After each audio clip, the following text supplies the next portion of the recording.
My family kicked me out because my sister falsely accused me of stealing her engagement ring 3 years.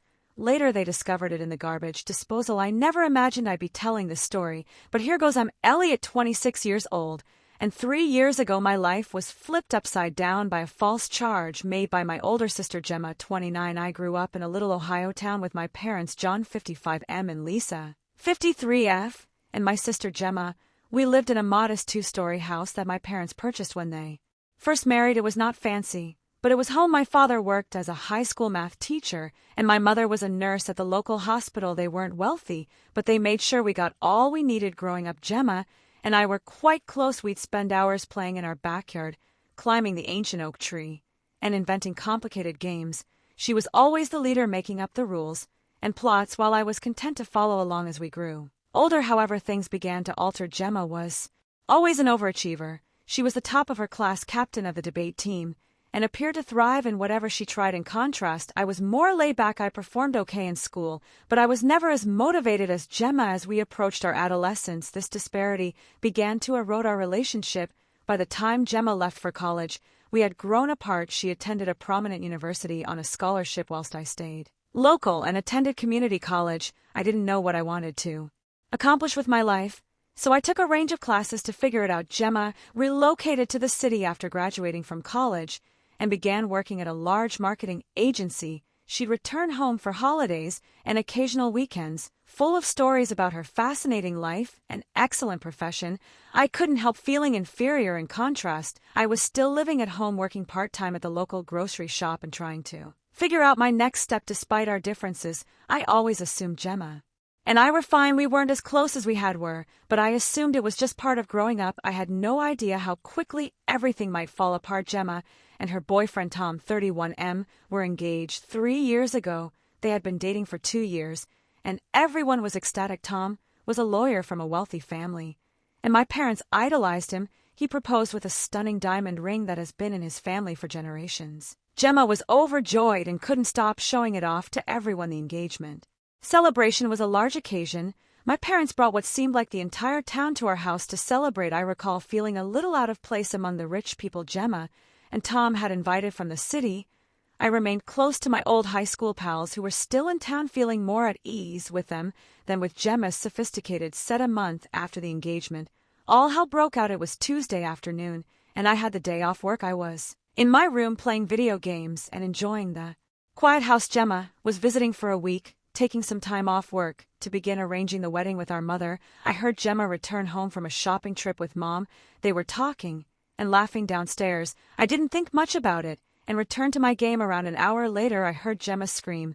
I ran downstairs to check what was going on, and she accused me of taking her engagement ring. She explained that she took it off while doing dishes and left it on the kitchen counter. When she returned to grab it, it was gone. I was stunned and quickly denied taking it, but Gemma refused to listen. She kept shrieking that I was the only other one in the home, so it must have been me. She mentioned how I was always jealous of her success and how I probably wanted to sell the ring so I could finally move out and accomplish something with my life. Our parents arrived home in the midst of the chaos, and Gemma recounted her version of events. To my horror, they believed her wholeheartedly. My mother began to cry, questioning how I could have done such a thing to my own sister. My father merely looked at me with disappointment in his eyes. They began searching my room and turned everything upside down. They didn't find the ring, but they did discover some money I had saved from my job at the supermarket. It wasn't much, maybe a few hundred, but Gemma quickly picked up on it, claiming I must have sold the ring, and that's where the money came from. I tried to explain that I had been saving for months and was considering taking some classes at the local community college, but no one listened. The following few days were a nightmare. My parents and Gemma repeatedly pressed me to confess and return the ring. They threatened to contact the police if I did not come clean. I was afraid and felt entirely alone. Nobody in my family believed me, and I was treated like a criminal in my own home. I tried contacting several of my pals, but the majority of them had moved away after high school. The few who remained in town appeared unwilling to become engaged in family strife.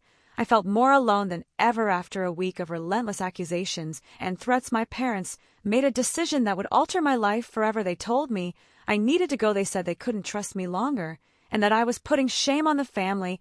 They gave me 2 days to pack my belongings and Levi was devastated. I had nowhere to go and didn't know what to do. My best buddy from high school, Ryan 26M, who had recently returned to town after serving in the army, offered to let me rest on his couch for a time, but I knew I couldn't stay there long. His apartment was small, and he was still getting back on his feet. I packed everything I could into a backpack and an old duffel bag, including clothes, books, my laptop, and a few memories from brighter times. As I was leaving, I noticed Gemma eyeing me from her old bedroom window. I thought I caught a glint of doubt in her eyes. But she quickly turned aside, walking out of that house. The only one I'd ever known was the most difficult thing I had ever done. I felt deceived and abandoned by those who were supposed to love me completely. The saddest part was that I had done nothing wrong. For the next 2 months, I alternated between Ryan's couch and cheap motels.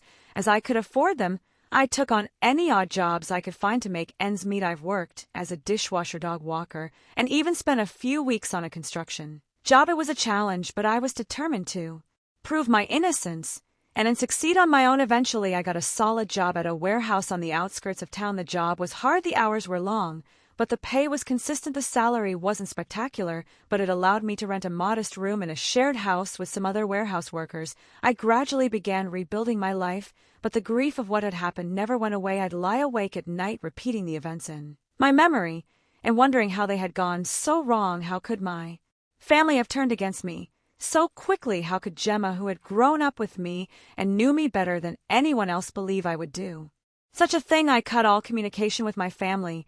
They attempted to contact me several times. In the beginning, my mother would leave heartfelt voicemails urging me to come home and make things right. My father sent a few text messages indicating we needed to discuss. Gemma did show up at the warehouse once, but I declined to see her. I couldn't bear to speak with them after what they had done. They were no longer my family. For 3 years, this was how I lived. I made new friends at work and in my shared home. We'd hang out after shifts, drink beer, and watch games. It wasn't the life I had envisioned for myself, but it was mine, and I had created it from scratch. I worked hard and was even promoted to shift supervisor at the warehouse. I started attending online classes to learn business management. I was slowly deciding what I wanted to accomplish with my life, but there was always a part of me that was outraged and wounded by what had occurred. I missed my previous life and family, but I couldn't forgive them for not believing me. Every holiday season was challenging. When I saw families shopping together or heard Christmas music, I felt a sense of sadness for what I had lost. Then last week, I received an unexpected email from my father. The subject line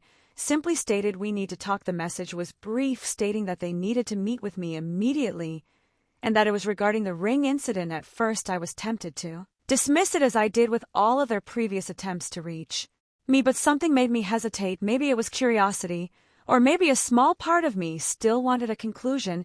After arguing with myself for hours, I decided to listen to them. I called my father, and what he said left me stunned. The ring had been found. Gemma had accidentally knocked it into the garbage disposal while doing the dishes. She only recognized this a few days ago when the disposal began making unusual noises, and they summoned a plumber to inspect it. My father claimed Gemma was upset when she understood what had transpired and that I had been telling the truth all along. He stated they all felt bad about what they had done to me and wanted to make things right. I hung up the phone, experiencing a swirl of emotions. On the one hand, I felt vindicated. I had always told the truth, and now everyone knew it. However, I was angry. I was outraged that it took 3 years to find out the truth, that I had missed so much time with my family, and that I had fought alone for so long when I had done nothing wrong. Now I'm at a crossroads. My family wants me to return home.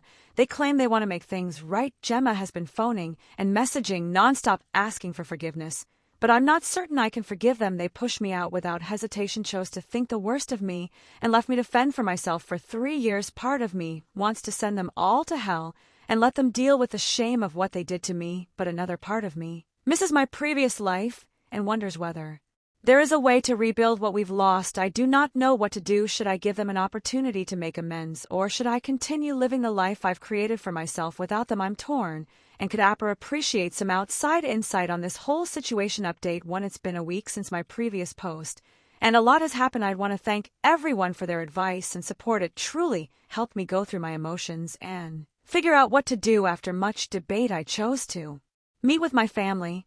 I believed I owed it to myself to confront them and seek closure. Even if I wasn't convinced about reconciliation, we decided to meet in a neutral site, a modest coffee shop in the next town over. I chose it because it was far enough from our hometown that we wouldn't run across anyone we knew, yet close enough that anyone could get there without too much effort. I was quite nervous on the day of the meeting. I hadn't seen my family in 3 years, and I wasn't sure what to expect. I arrived at the coffee shop early and chose a table in the corner where we could enjoy some solitude. When they walked in, it was like a hit in the belly. Seeing them after 3 years was intense. My mother burst into tears the moment she saw me. She was older than I remembered, with more gray hair and creases around her eyes. My father appeared weary and tired, his shoulders drooping, as if he were carrying a huge weight. Gemma couldn't look me in the eye. At first she appeared smaller and less confident.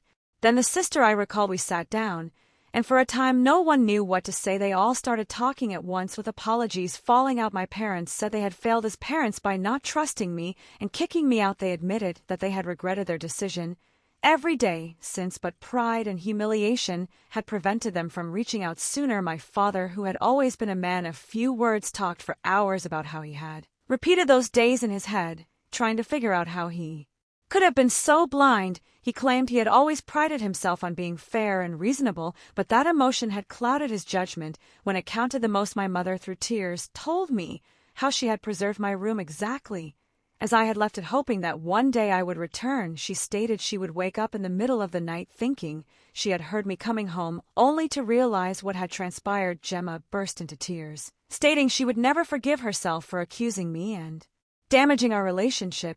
She mentioned how she had always looked up to me when we were youngsters. Even though I was younger, she admitted that she had been so preoccupied with her own life and troubles that she had lost sight of what was truly important.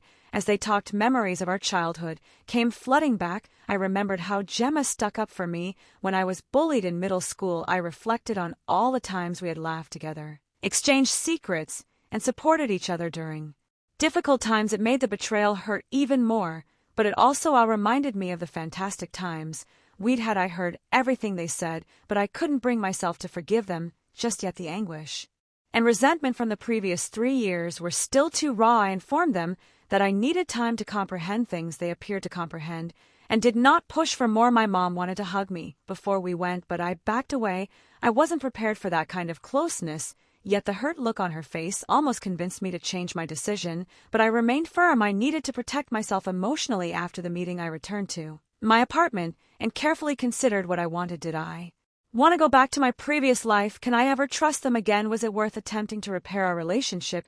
I recognized that while I missed having a family, I had also developed significantly in the previous 3 years. I had become self-sufficient, robust, and had created a life for myself from scratch.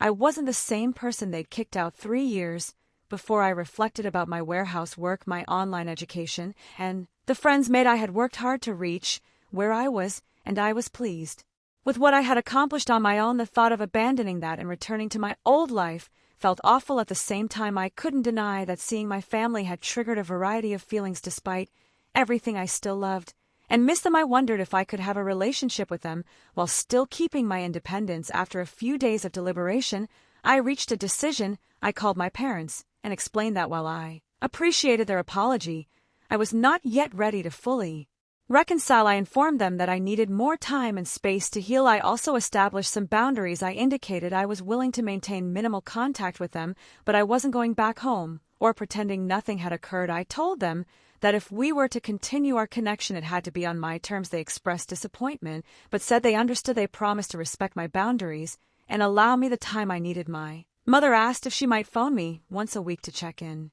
and I agreed, assuming it would be a nice approach to gradually reestablish trust. As for Gemma, I've decided to keep my distance for now. Her actions had affected me the most, and I wasn't ready to forgive her just yet. I told her I needed more time before I could consider having another relationship with her. She was upset, but explained that she understood and would wait until I was ready. It's been a rough week with many emotional highs and lows. I've had moments when I questioned my decision, wondering if I'm being too harsh or if I'm passing up an opportunity to reunite with my family. But then I recall how quickly they turned on me, and I realize I'm doing the right thing by taking things slowly. I've also started researching therapeutic possibilities.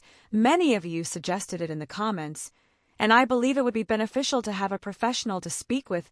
while I navigate this tricky situation I've never been to therapy before, so I'm a little nervous, but I think it could be beneficial to me for the time being. My primary focus is on my job and studies. I have a huge project coming up at work, and I'm determined not to let all of this family drama distract me from my goals. I am also thinking about moving to a better apartment I've been saving, and I think I'm ready for a place of my own without roommates.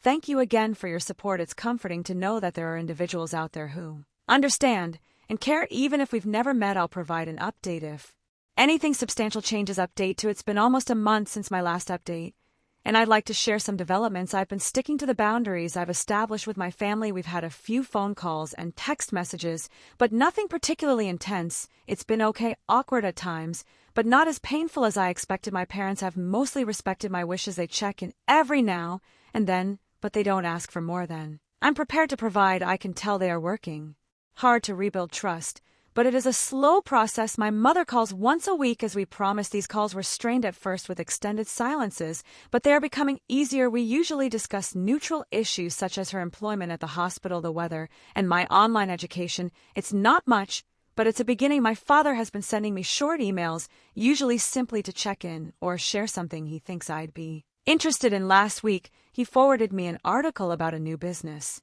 launching in our hometown. It was a little gesture, but it reminded me of how he would clip newspaper stories for me when I was younger. Gemma struggled with the barrier I'd created between us. She sent me many long emotional texts apologizing and pleading for the opportunity to make things right. I responded, simply stating that I need more time. It's difficult, but I'm holding firm on this. I know she's hurting, but I'm not prepared to deal with her feelings on top of mine. The big news is that I have started treatment. I discovered a counselor that specializes in family trauma, and we've had a few sessions thus far. It has been difficult to bring up all of the grief from the past, but I believe it is helping. My therapist is assisting me in resolving my anger and trust issues, as well as providing me with strategies for setting good boundaries. In our last session, we discussed how the incident with the ring was more than just the accusation, but also years of feeling like I didn't measure up to Gemma's accomplishments. It's made me recognize that there were difficulties in our family dynamic long before the ring incident, and that healing will require addressing those as well. One unanticipated result of all of this is that I've become closer to my pals, particularly Ryan. They've been extremely supportive throughout the entire ordeal. Ryan even offered to accompany me to any future family meetings for moral support. It's taught me that family is more than just blood. It's about who supports you when things go rough. Work has been a welcome distraction. I've poured myself into my career and even received a modest promotion.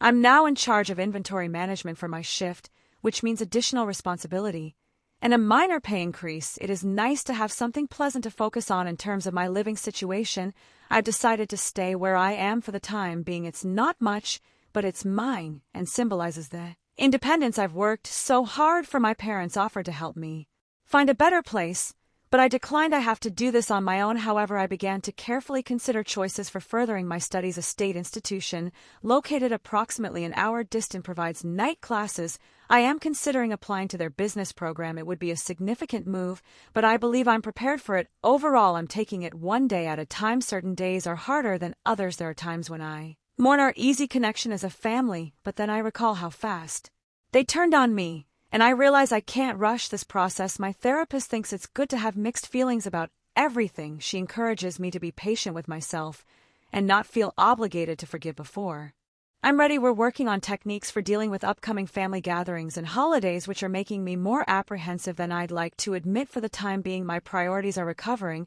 and creating a life I can be proud of with or without my family. It's not easy, but I'm positive about the future. I'm learning that it's all right to put myself first, and that creating boundaries does not make me a horrible person. Thank you for your continuing support. Your comments and messages have provided me with strength during this process. It's comforting to know I'm not alone in coping with familial issues like these. Update 3. It's been 6 months since my original post, so I thought it was time for a last update. A lot has changed during the last few months. The biggest news is that I've decided to relocate to a different place in search of a new employment opportunity. It's a significant advancement in my profession, and I'm looking forward to the new opportunities. The job is with a logistics company, and the work is comparable to what I did at the warehouse, but on a much larger size. It's a management role which I've been working toward for a while. The income is much higher than what I was making previously, and it includes benefits such as health insurance and a 401k plan. Before making this decision, I had a lengthy conversation with my therapist. We talked about how this move will influence my healing process and my relationship with my family. Finally, we agreed that this could be a good thing for me, an opportunity to fully stand on my own 2 feet and identify myself outside of the family drama. I informed my parents about the transfer last week. They were astonished and disappointed, yet they expressed their understanding. My mother cried a little, stating she had hoped we'd have more time to restore our relationship before my departure. My father was more stoic, but I could see he was disappointed. Too, they were both concerned about me being alone in a strange place,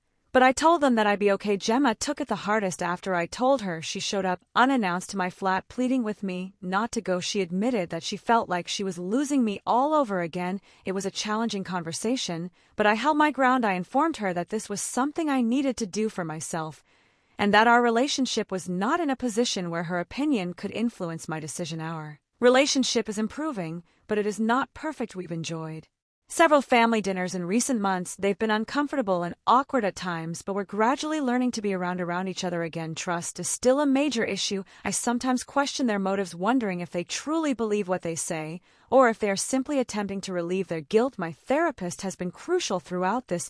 She has helped me analyze my emotions and create boundaries. She has emphasized that forgiveness does not imply forgetting or pretending that the trauma never happened. It's about letting go of my anger in order to find peace of mind. I've taken that to heart. While I don't believe I'll ever forget what happened, I'm attempting to forgive my family, not for their sake, but for mine. It was hard to carry around all of my anger and bitterness, and I'm ready to let it go as I prepare for this relocation. I've been thinking about everything that has transpired. 3 years ago, I thought my life was finished. I'd lost everything, including everyone I cared about, but now I see how much I've learned from that experience. I'm stronger, more independent, and have a better understanding of my own worth than I ever had. I don't know what the future holds for me and my family. We intend to stay in touch once I relocate, with weekly phone calls and visits during the holidays. It's a start. Perhaps with time and distance, we will be able to create something new. For the time being, my attention is focused on the future. I'm excited about my new work, the new city, and the opportunities that await me. I've started looking for apartments online and researched the region where I'll be residing. It's a mix of excitement and trepidation, but I'm largely looking forward to this next chapter in my life. Whatever happens to my family, I'm confident I'll be okay. I've shown to myself that I can deal with whatever life throws at me, and I've learned the value of surrounding myself with people that believe in and support me, whether they're related or not. Thank you for watching. If you haven't subscribed yet, please do so, and hit the notification bell to stay updated with more shocking real-life stories happening around you.